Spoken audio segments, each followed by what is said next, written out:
Okay, so picture this. I was just heading into my usual Monday morning meeting, coffee in hand, when everything just shifted. This new director, Vincent, he totally fired me right there in front of everyone, my own team. It felt so public, so cold, and honestly, I just couldn't believe it. But then Friday's client presentation arrived, and suddenly, the whole game changed for them and me. Before we continue, tell me in the comments, where are you watching from? I'd love to know. My name is Alara Vance, and for 8 years, Vance Media wasn't just my workplace. It was my second home, my family, really. We built that place, brick by brick, from a small startup to a buzzing agency. I managed the biggest accounts, nurtured our most important clients, and truly, I loved it. Every morning, I'd walk in, past the reception desk where Sweet Martha always gave me a bright smile, and head straight to my team's area. There was Leo, my right-hand man, always with his headphones on, deep in code, and Chloe, our youngest designer, whose desk was a colorful explosion of sketches and sticky notes. We were a unit, a well-oiled machine, especially when it came to our biggest account, Oratech. Securing that $1.5 million renewal was my baby, something I'd been tirelessly working on for months, ensuring every detail was perfect for their big Friday presentation. Mr. Malcolm Harrison, Oratech's CEO, was a stickler for detail, but he trusted me implicitly. He trusted us. Then Vincent Thorne arrived. He was fresh out of some business school, all slicked back hair and tailored suits, and a demeanor that screamed, "I know everything."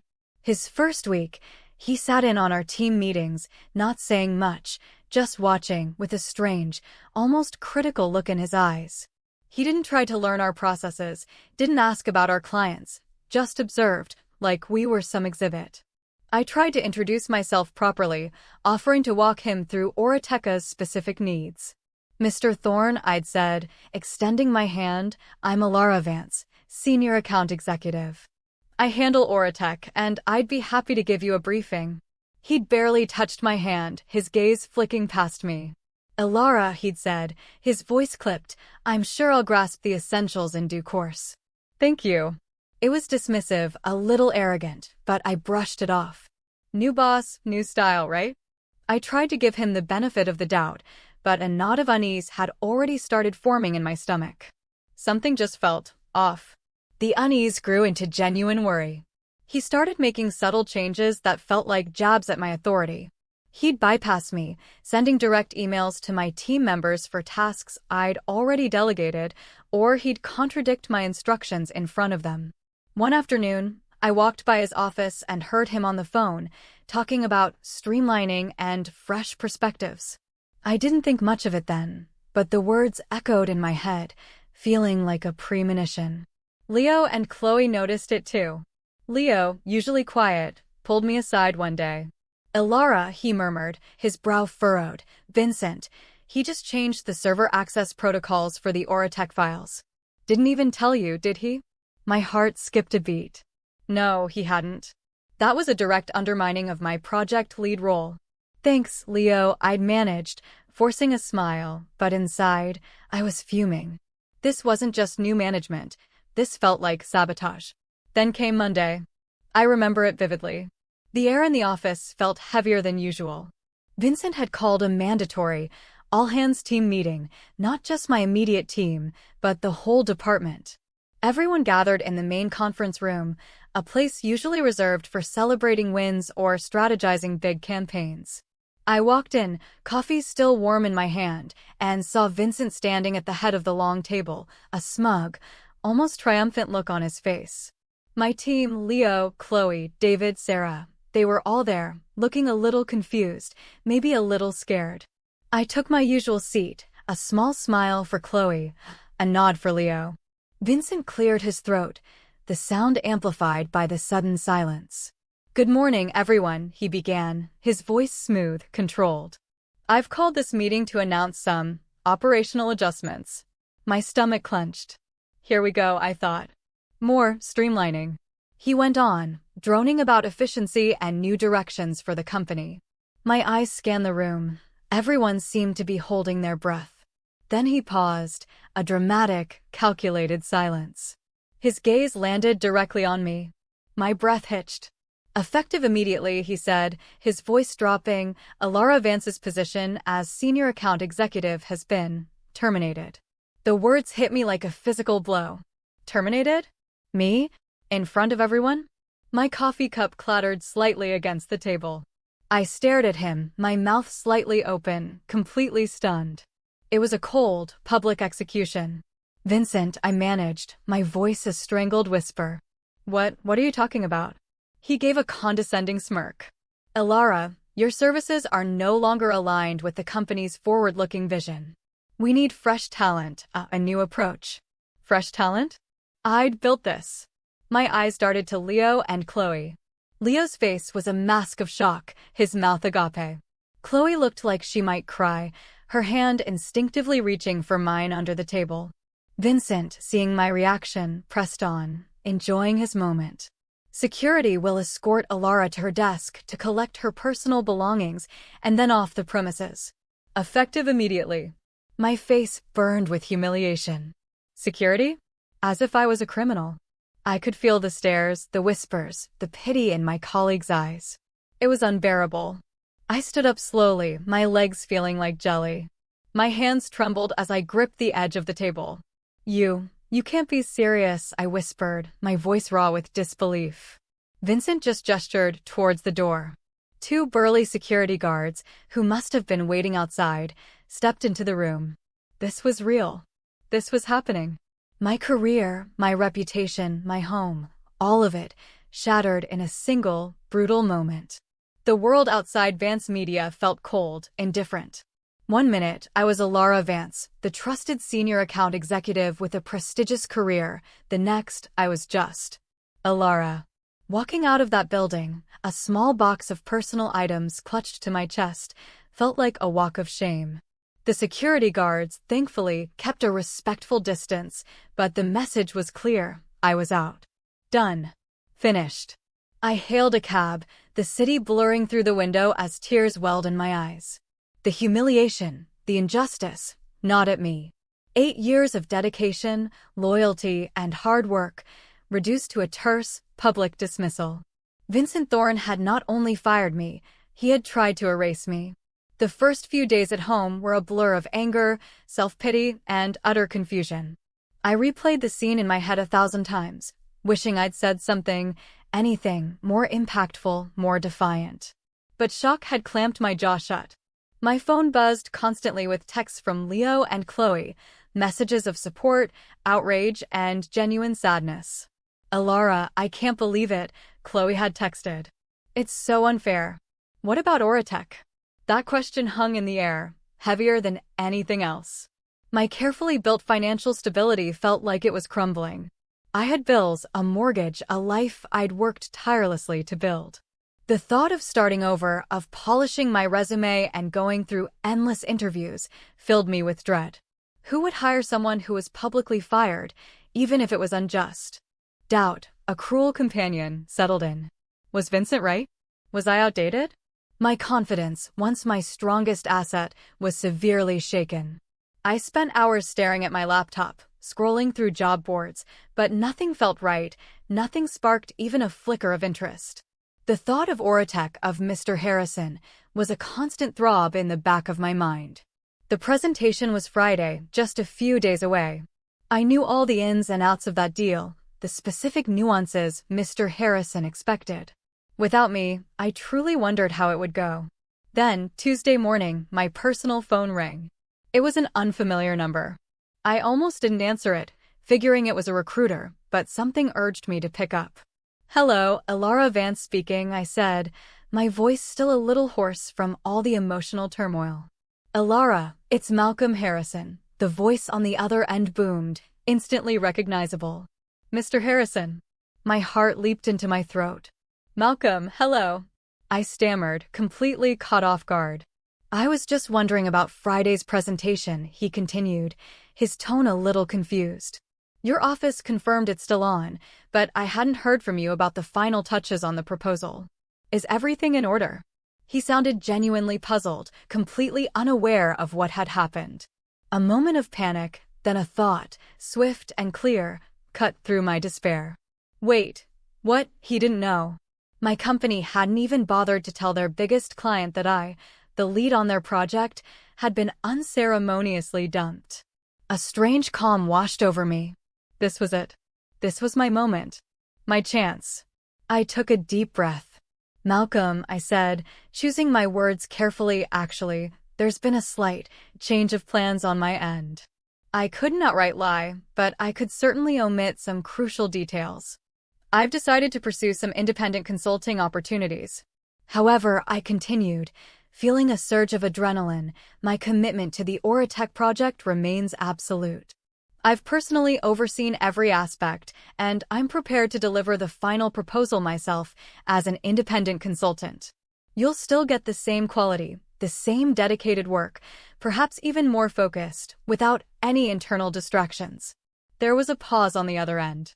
I held my breath, my entire future hanging on his next words. Independent consulting, you say? Malcolm mused, and I could almost hear the gears turning in his sharp business mind. Interesting. Well, Ilara, you know our needs better than anyone. As long as the work gets done, and done to your usual high standard, frankly, I don't much care who's signing your paycheck. Relief washed over me so powerfully, I almost sagged. Excellent, I exclaimed, my voice brighter than it had been in days. Consider it handled. I'll have the complete presentation ready for you. Same time, same place, Friday. We agreed on a simple fee structure for my consulting services. Essentially, I would deliver the completed $1.5 million contract directly to Oratech, bypassing Vance Media entirely. He'd pay me a portion directly for the finalized proposal, separate from the main contract, which would, eventually, still go through Vance Media, though I knew I could dictate the terms of that transfer. The moment I hung up, a ferocious energy seized me. The anger and humiliation that had threatened to consume me now channeled into a singular, burning purpose: vindication. This wasn't just about money, it was about proving Vincent Thorne wrong. It was about showing them what they'd lost. I immediately set up a makeshift office in my spare room, surrounded by takeout containers and coffee cups. I pulled out all my old notes, the drafts, the market research, the detailed client profiles. I worked tirelessly, fueled by pure adrenaline and a desire to succeed. I polished the presentation, added a few innovative touches I'd been considering, and meticulously reviewed every single clause of the $1.5 million contract. The goal was no longer just to complete the project, it was to make it so undeniably perfect, so flawlessly executed, that Oratech would be absolutely thrilled. Every word, every slide, every data point was scrutinized. I thought about Vincent, smug and self-important, probably scrambling now to understand the intricacies of the Oratech account. I smiled, a quiet, determined smile. He had no idea what was coming. This Friday wasn't just a presentation, it was going to be a reckoning. The days leading up to Friday were a blur of intense work for me and, as I would soon discover, a frantic scramble for Vance Media. Leo, bless his loyal heart, had been sending me cryptic messages. Chaos here, Ilara. One read. Another, Dominic Thorne? More like Dominic Thorne on our side. He's lost the meeting notes for Oratech's key demographics. Chloe, sounding distraught on a brief call, confessed, Ilara, Vincent keeps changing the presentation slides. He doesn't understand what Mr. Harrison wants. He even suggested a completely different marketing strategy that Oratech specifically rejected last year. The news fueled my resolve. While they flailed, I refined. I made sure every single point on the proposal was airtight, every figure accurate, every strategy perfectly aligned with Oratech's long-term vision. I was ready. Friday arrived, bright and clear, a stark contrast to the storm brewing inside Vance Media. I got dressed, not in my usual professional office attire, but in a smart, understated outfit that spoke of quiet confidence. I printed out the final, signed $1.5 million contract, neatly folded it, and placed it inside my portfolio. Oratech's presentation was scheduled for 10 a.m. I knew the drill. Vincent would be there, probably sweating, trying to impress Mr. Harrison. My plan was simple. I wouldn't be early, I wouldn't be late. I'd arrive precisely when my presence would make the most impact.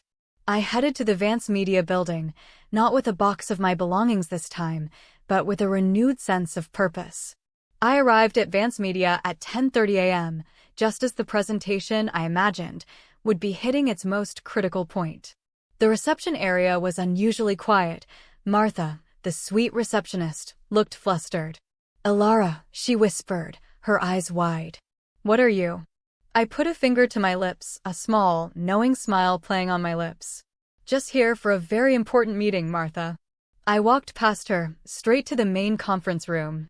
I could hear muffled voices from inside, a tone of escalating urgency. I took a deep breath, adjusted my posture, and pushed the door open.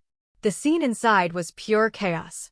Vincent Thorne was at the head of the table, his face flushed, stammering through a slide deck that looked completely unpolished. Mr. Harrison and two of his senior executives from Oratech were sitting across from him, their expressions a mixture of confusion and growing impatience. Leo and Chloe were there too, looking utterly miserable, trying to offer support but clearly out of their depth. When I opened the door, every head snapped towards me. Vincent's jaw dropped. Malcolm Harrison's eyes lit up with surprise and a hint of relief. "Alara," he exclaimed, a broad smile spreading across his face. "There you are." We were just getting to the critical section, and, honestly, Vincent seemed a little lost. Vincent, seeing me, stumbled over his words. "Alara, what are you doing here?" "You're not authorized," he sputtered, his face turning an even deeper shade of red. I ignored him, walking calmly to an empty seat next to Chloe, giving her a reassuring pat on the arm. "Apologies for my slightly delayed entrance, Malcolm," I said, my voice steady and professional, looking directly at Mr. Harrison. "I had a few last-minute details to iron out." "Now, where were we?" Mr. Harrison chuckled, shaking his head at Vincent. "We were just about to discuss the $1.5 million contract, Alara. Vincent here seems to have a different vision for it than what we originally discussed with you." He raised an eyebrow at Vincent, who looked like he wanted the floor to swallow him whole. I smiled, a quiet, knowing smile that didn't quite reach my eyes. I reached into my portfolio and pulled out the crisp, signed document. "Oh, no need to worry about that, Malcolm," I said, my voice calm, but with an underlying steel. I placed the contract on the table, sliding it gently towards him. "The contract is actually already secured." Everyone in the room stared, mouths agape. Vincent's eyes were like saucers, darting from my face to the document. What is this?" he stammered. "This is my contract. I was handling Oratech." Malcolm Harrison picked up the document, his eyes scanning the signatures. A genuine smile broke out on his face. "Well, I'll be," he murmured, looking at me with pure admiration. "Alara, you are simply the best. This is exactly what we wanted." He looked at Vincent, his smile fading into a stern gaze. "Vincent," he said, his voice cold, "it seems Alara has single-handedly secured our $1.5 million renewal, independently, while your team was floundering. Our agreement was with Alara. Her professionalism, her understanding of our needs, that's what we value." I certainly wasn't aware she was no longer with Vance Media, and frankly, I find your handling of this, and of her, completely unacceptable. The air in the room grew thick with tension. Vincent looked utterly defeated, his face ashen. The president of Vance Media, Mr. Henderson, who had joined the meeting earlier, cleared his throat, his eyes fixed on me. "Alara," he said, his voice surprisingly gentle, "this is quite a development. We had no idea you were still working on this." I met his gaze, my smile unwavering. "My commitment to Oratech and to the quality of my work extends beyond any single employer, Mr. Henderson. I ensured this contract was signed because it was the right thing to do for my client." The implications were clear. Vincent had terminated me, but I had still delivered. I had held the key to their most important account. "Alara," Mr. Henderson continued, his voice now tinged with desperation, we need you. We need you back. On any terms you name." I paused, letting the silence hang heavy, savoring the moment. "Begging. Just as the title promised." I looked at Vincent, who couldn't meet my gaze, then at Leo and Chloe, who beamed at me with pride. My terms, I said, turning back to Mr. Henderson, my voice firm. My terms are simple. First, Mr. Thorne's immediate departure. He has demonstrated a severe lack of judgment and leadership. Second, I return as a consultant, not an employee, with a higher percentage of future deals and full control over my team and clients, especially Oratech. And third, a formal, public apology for my dismissal. The room was utterly silent. Mr. Henderson looked from Vincent's defeated face to mine, then back to the signed contract. He knew he had no choice. "Consider it done, Alara," he said, his voice heavy with resignation, but also relief. Every single one of them. Vincent Thorne was escorted out that very afternoon, a stark, karmic mirror to my own exit days earlier. I didn't return to Vance Media as an employee, but as an independent force, a consultant whose value was undeniable, untouchable. I'd established my own small consulting firm, with Oratech as my first, very happy client. Leo and Chloe, thrilled by my triumph, were among the first to join me, eager to work in an environment where talent and integrity were truly valued. The humiliation had been real, gut-wrenching even.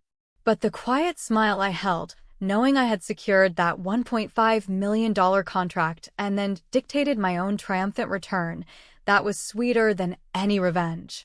It wasn't just about getting even, it was about reclaiming my worth, my dignity, and proving that real success comes from genuine connection and unwavering dedication, not corporate arrogance.